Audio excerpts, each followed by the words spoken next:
Silakan ketua kelas memimpin doa kita. Berdoa dimulai.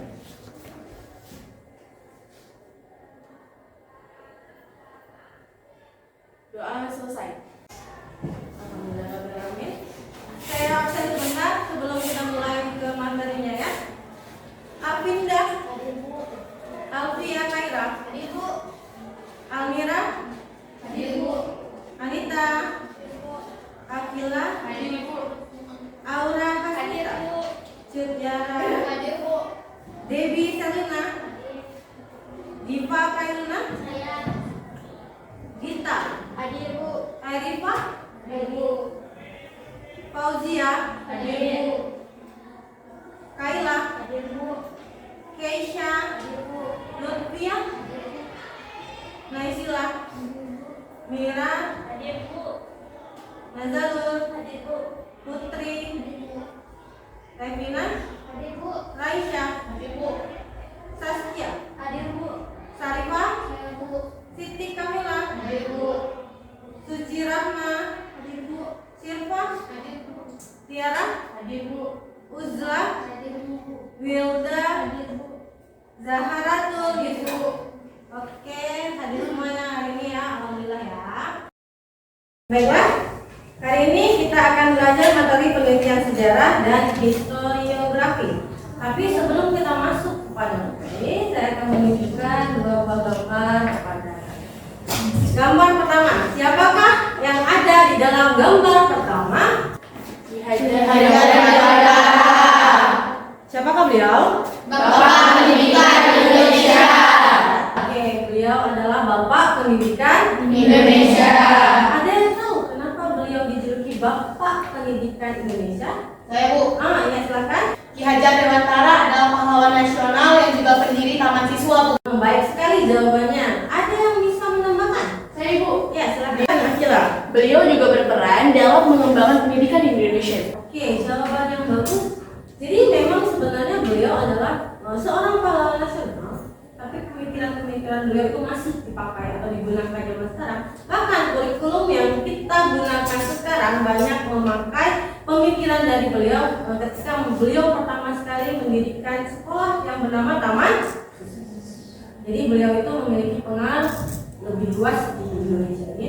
Ini yang kita sebut sebagai efek berkelanjutan dari sejarah. Seperti yang pernah saya jelaskan sebelumnya kan, ada yang namanya efek berkelanjutan. Jadi apapun yang terjadi di sejarah pada masa lalu pasti akan memberi dampak pada masa.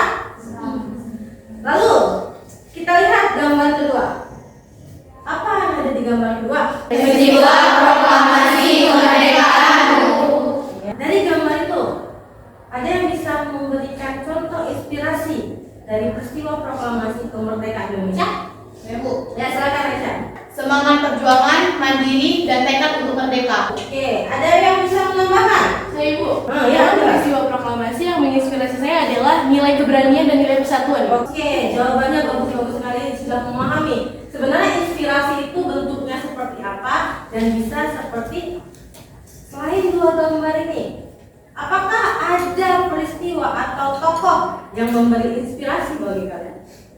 Ada yang bisa menjawab? Siapa? Misalnya, Bu, saya memiliki tokoh yang inspirasi dari ini Bu, atau peristiwa ini Bu. Ada yang punya? Saya Bu. Iya, kita lagi. Cutnya aja nih Bu, karena Cutnya ini adalah salah satu pahlawan wanita yang sangat berani dan juga pantang menyerah Bu dalam menghadapi penjajahan. Oke, baik sekali pengertiannya ya, Kila. Ada yang lain misalnya peristiwa gitu, jangan tokoh aja. Saya Bu. Oh ya, Cut. Apa yang menjadi inspirasi? Contohnya kayak peristiwa tsunami memberi inspirasi tentang pentingnya solidaritasnya Bu. Oke, jadi inspirasinya dari situ ya. Jadi bagaimana masyarakat Aceh pada masa itu secara inspirasi dan memiliki solidaritas yang tinggi untuk membantu teman-teman kita yang kesusahan di sana. Tidak hanya masyarakat Aceh ya kan waktu itu pada masa itu, tapi seluruh dunia membantu Aceh yang waktu itu memang dalam keadaan posisi hancur pasca terjadinya tsunami. Jadi seperti itulah sejarah. Sejarah itu adalah sebuah peristiwa yang selalu mendatangkan inspirasi untuk manusia. Setiap orang memiliki inspirasi seperti itu. Jadi ketika kita menceritakan tentang sejarah, tentang masa lalu, pasti ada titik di mana kita bilang, oh saya terinspirasi nih sama tokoh yang ini, oh saya terinspirasi nih dengan peristiwa yang ini. Karena ketika tidak memiliki ide atau inspirasi, orang tidak akan mau menulis. Sebenarnya kalau misalnya kalian tidak tertarik dengan satu pelajaran, ketika dibilang sama gurunya, catat ya nak, itu pasti kebanyakan, alah males lah, catatnya seperti itu. Historiografi dan penelitian seperti itu. Jadi ketika kalian mau mulai menulis, cari dulu sih, apa sih inspirasi yang kalian dapat, apa sih inspirasi yang mau kalian bawa untuk jalur penelitian ini, apa sih yang mau kalian bawa untuk historiografi ini. Jadi ketika ada sebuah inspirasi datang, atau seseorang terinspirasi dari tokoh atau peristiwa, biasanya mereka itu akan cenderung membuat tulisan dari peristiwa atau tokoh yang mereka meyakini memberi inspirasi kepada mereka. Maka ketika tulisan itu adalah menceritakan tentang sejarah, menceritakan tentang masa lalu, menceritakan tentang peristiwa yang terjadi masa lalu, maka itu disebut dengan tulisan sejarah. Ketika itu adalah tulisan sejarah, kita menyebutnya sebagai historiografi, penulisan kembali peristiwa sejarah. Jadi sebelum kita melakukan historiografi, sebelum kita menulis sejarah itu sendiri, ada yang namanya langkah penelitian sejarah. Ya. Apa itu penelitian sejarah? Penelitian sejarah adalah proses penyelidikan sistematis untuk memahami dan menganalisis peristiwa masa lampau, bertujuan mengungkap fakta historis, memahami konteks sosial, politik, ekonomi, budaya, dan menciptakan interpretasi mendalam terhadap perjalanan waktu. Melibatkan sumber primer dan sekunder, kritik sumber, periodisasi, kontekstualisasi, interpretasi, konstruksi naratif, dan relevansi kontemporer. Jadi sejarah itu memang harus diteliti ketika kamu mau menulis sebuah peristiwa. Seperti yang saya pernah jelaskan di materi-materi sebelumnya, bahwa ketika kalian menulis sejarah atau ketika kalian meneliti sejarah atau kalian mendalami sejarah, tidak boleh pakai asas katanya, tetapi faktanya. Jadi sejarah itu bicara fakta. Nah, kamu nggak bisa bicara bu katanya kan bu katanya kan bu, tidak boleh seperti itu. Karena memang ada fakta yang harus didukung setiap kali kita membuat penulisan sejarah. Ini tentang penelitian sejarah. Yang pertama, Alfian dalam Santoso tahun 2006. Menurut Alfian, penelitian sejarah merupakan perangkat aturan dan prinsip-prinsip yang sistematis untuk mengumpulkan sumber-sumber secara efektif, menilai secara kritis, dan menguji sintetis dari hasil-hasil yang dicapai dalam bentuk tulisan. Kalau menurut John W. Bliss, penelitian sejarah yang merupakan rekaman peristiwa manusia, bukan semata-mata sebagai daftar rentetan peristiwa secara kronologis saja, namun merupakan gambaran melalui berbagai hubungan dan benar-benar menunggal antara manusia, peristiwa, waktu, dan juga tempat. Jadi ini berkaitan tentang manusia, peristiwa, dan waktu yang terjadinya. Jadi kan seperti yang pernah saya jelaskan, yang namanya aspek sejarah itu ada manusia, ada ruangnya, alias tempat, ada waktunya, kapan peristiwa itu terjadi. Kan ada 3 unsur dalam peristiwa sejarah. Ini tentang penelitian sejarah.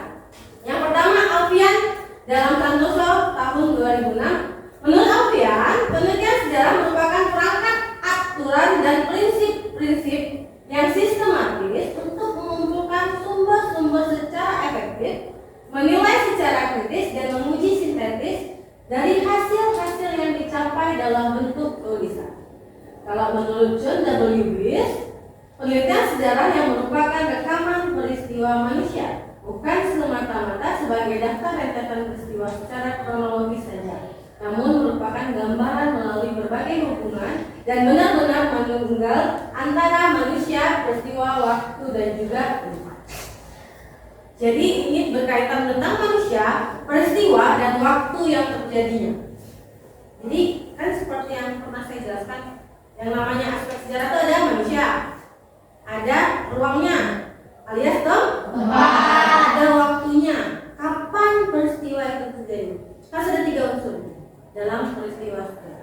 lanjut. Ada metode dalam penelitian sejarah. Yang pertama adalah heuristik, mengumpulkan berbagai data dari berbagai sumber sejarah. Jadi sebelum kamu nulis, ini sebelum kamu bikin penelitian sejarah ya, sebelum kamu ini mau membuat sebuah penelitian atau sebuah historiografi lah, maka pertama sekalian kamu tentukan adalah topiknya apa. Tentang apa kamu topiknya. Pilih topiknya dulu. Lalu kamu buat judulnya. Setelah buat judulnya, setelah kamu yakin dengan judul kamu itu, kumpulkan dulu sumber sejarah. Ada 2 sumber sejarah ya. Yang pertama sumber primer, yang kedua sumber sekunder. Primer itu biasa sumber utama. Misalnya, ini ketika kamu mau menceritakan tentang peristiwa yang dekat sama kita aja, misalnya peristiwa gerakan Aceh Merdeka. Itu kan ada peristiwa terjadi di Aceh tuh, yang namanya gerakan Aceh Merdeka. Ketika kamu menceritakan tentang peristiwa pada masa itu, kamu harus mencari orang-orang yang mengalami peristiwa gerakan Aceh Merdeka itu. Entah nanti kamu mendatangi sumber yang pernah mantan anggota gerakan Aceh Merdeka yang masih hidup, atau orang-orang yang merasakan bagaimana sih konflik gerakan Aceh Merdeka pada masa itu. Itu bisa jadi sumber primer. Tapi dengan catatan, kamu harus mengkritis lagi. Itu dia langkah kedua. Jadi sumber primer dan sumber sekunder yang kamu dapatkan, sumber utama dan sumber pendukung yang kamu dapatkan, itu harus kamu kritik lagi. Yang ketiga, interpretasi. Jadi ketika kamu mendapatkan sumber, sudah kamu kritik ya. Jadi sumber ini entah itu berupa kutipan buku, entah itu berdasarkan wawancara, kamu harus menguraikan kembali dengan bahasa kamu di dalam karya ilmiah itu menjadi sebuah bahasa baru, tidak bahasa copy paste ya. Kalau mau copy paste harus ada sumbernya, catatan kaki. Misalnya seperti penjelasan saya tadi yang tentang pengertian dari penelitian sejarah berdasarkan dari para ahli. Kan ada tuh saya tuliskan siapa namanya, tahun berapa, harus seperti itu. Nanti di bawahnya kamu jelaskan lagi bagaimana sih peristiwa sejarah itu, bagaimana sih hasil penelitian kamu. Jadi harus ada bahasa kamu sendiri. Untuk apa? Jadi orang bisa tahu, oh menurut si Icut ketika dia menulis ini, maka dia mendapatkan pengertian seperti ini. Ini bukan bahasa dari si buku tadi, ini bukan bahasa dari hasil wawancara tadi, tapi apa yang dipahami oleh si Icut tadi. Jadi orang bisa memisahkan mana bahasa yang dipakai untuk pendukung dari karya tersebut, mana yang diinterpretasi oleh penulis tersebut. Ya. Lalu yang keempat, yang terakhir adalah langkah historiografi.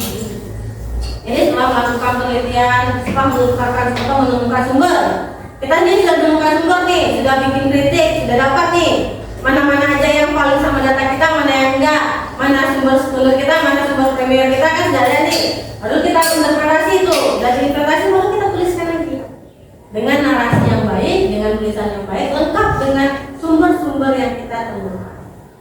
Biasanya sumber itu bisa diselipkan di bawah catatan kaki, tapi nanti akan disempurnakan melalui daftar pustaka. Kita lanjut.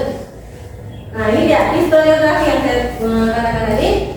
Penelitian sejarah adalah melakukan penulisan sejarah atau yang dikenal sebagai historiografi.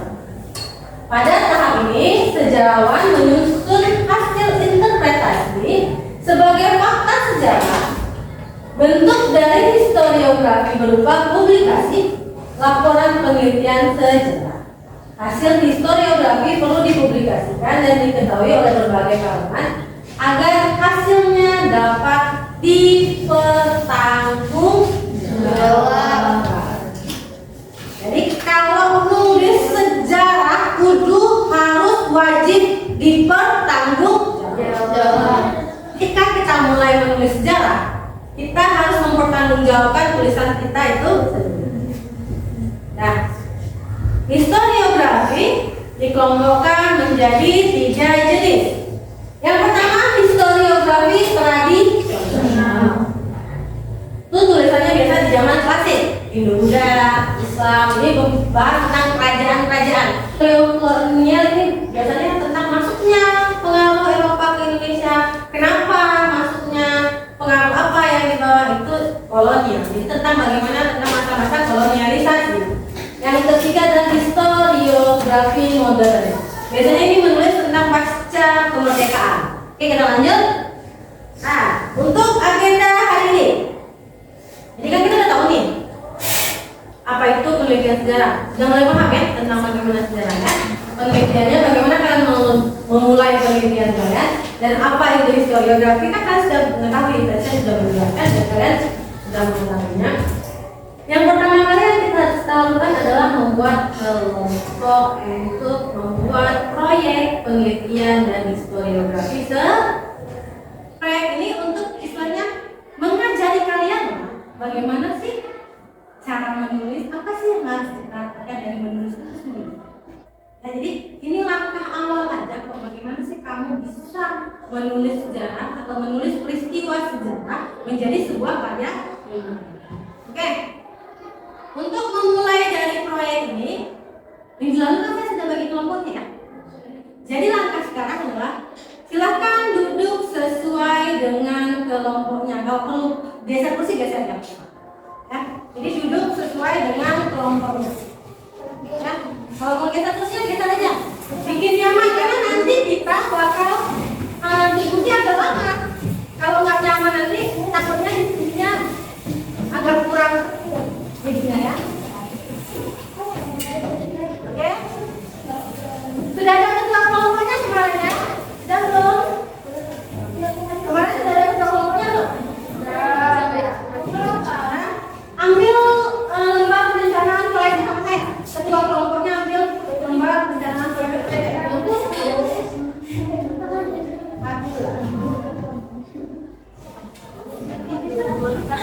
Dikerjakan masing-masing, jangan boleh bicara tentang kelompoknya, tapi jangan terlalu ribut karena kelas dua-dua belajar ya.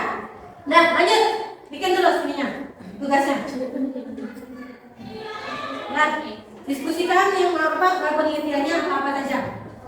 Jadi kira sumber apa saja yang sudah ditemukan? Banyak sumber ini lagi ada salah satu masuk di dalam penelitian. Oke, dari internet banyak ya.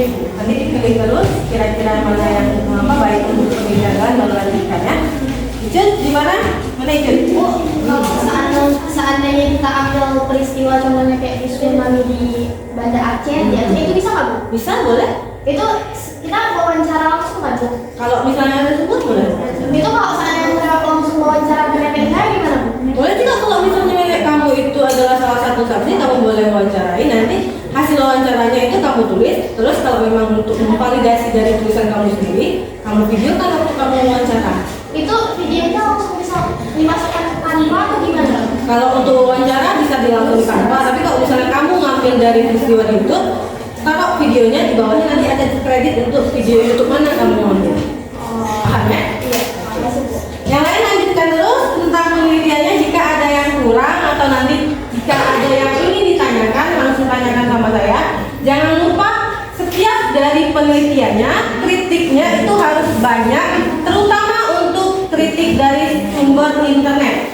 Karena sumber internet itu adalah sumber yang banyak diinterupsi dari pihak luar, jadi tidak valid 100%. Jadi harus dikritik sumbernya sebaik mungkin. Kalau bisa menemukan sumber-sumber buku dari Google Book boleh dimasukkan, tapi ingat harus valid setiap dari sumber sejarah. Yang sudah siap dikumpulkan aja. Nanti saya periksa dulu, biar nanti ketika saya periksa saya kembalikan untuk kalian eksekusi. Saya periksa dulu yang sudah kalian tulis ini. Nanti kalau misalnya ada perbaikan, kalian perbaiki, baru nanti membuat proyek penulisan sejarahnya. Nanti bikinnya seperti yang saya bilang tadi, PPT atau kan? Semuanya harus bekerja. Minggu depan, setelah saya periksa ini kan saya balikin nih. Besok atau lusa saya balikin. Nanti kalau mulai buat kelompok di rumah kerjaannya, semuanya harus bekerja. Minggu depan kalian presentasikan. Ketika kalian presentasikan itu, semuanya harus aktif. Sudah?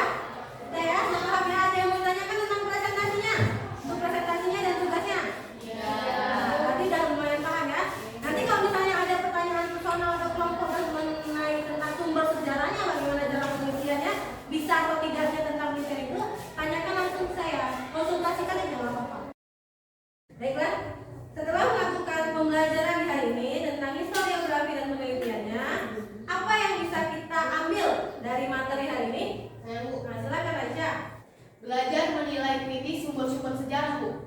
Oke, jadi kita belajar tentang bagaimana sih mengkritisi sumber sejarah itu, ya kan? Bagaimana sih kita menjadikan sumber sejarah itu bukan sebuah sesuatu yang harus kita terima mutlak, tapi kita harus menelitinya lagi apakah valid atau tidak. Ada yang mau beri tambahan? Saya Ibu, Ya, terus menafsirkan peristiwa sejarah dari berbagai sudut pandang. Oke, itu yang seperti yang saya katakan tadi ya, bahwa penelitian sejarah itu atau historiografi itu sama seperti dua mata koin. Jadi ada yang depan, ada yang belakang. Koin yang dalam ada yang wayang gitu ya, ada yang tulisannya seperti itu. Jadi penelitian sejarah itu tidak boleh dilihat dari satu sisi aja, tapi kita harus menelitinya lagi dari sisi-sisi yang lain. Oke, jawabannya sangat baik. Jadi setelah kita mempelajari ini semua, setelah kita mengetahui, saya yakin semuanya sudah mulai paham tentang penelitian sejarah itu, apalagi setelah melakukan diskusi kelompok tadi. Jadi kita sudah mengetahui bagaimana sih historiografi itu dilakukan, apa sih poin-poin dari penelitian sejarah, dan saya yakin semuanya sudah memahaminya secara pribadi maupun secara kelompok. Ya. Lalu kesimpulan dari apa yang sudah kita lakukan hari ini apa? Ya, Icu, silakan. Kesimpulan penelitian sejarah membantu dalam mengembangkan dan menulis sejarah. Oke, baik sekali kesimpulannya. Terima kasih Icu atas kesimpulannya. Jadi penelitian sejarah itu kita yakini sebagai sebuah langkah atau cara untuk membuat kita lebih mudah dari menulis peristiwa sejarah itu sendiri. Saya yakin semuanya sudah mulai paham ya bagaimana itu penelitian sejarah dan bagaimana itu historiografi. Untuk pertemuan selanjutnya, pastikan proyeknya disiapkan tepat waktu. Di minggu depan nanti akan kita presentasikan satu-satu ke depan, akan dipertanggungjawabkan. Semuanya harus aktif mempertanggungjawabkan. Jadi misalnya satu orang sudah mulai kebingungan menjawab, sudah mulai kesulitan menjawab, yang lainnya bisa menambahi. Itu dari tadi maksud dari kerja kelompok atau proyek kita yang kita akan lakukan minggu depan. Ya, jadi persiapkan dengan baik, jangan sampai ada poin-poin yang terlewat. Nanti bagi kelompok yang menyajikan, yang bertanya harus aktif melakukan kegiatan kelompok proyek penelitian dan histori. Bisa. Baiklah, karena waktunya sudah habis, jadi kita akhiri saja pertemuan kali ini. Seperti biasanya sebelum mengakhiri pelajaran, ada baiknya kita berdoa. Jadi silakan ketua kelas memimpin doanya. Berdoa dimulai.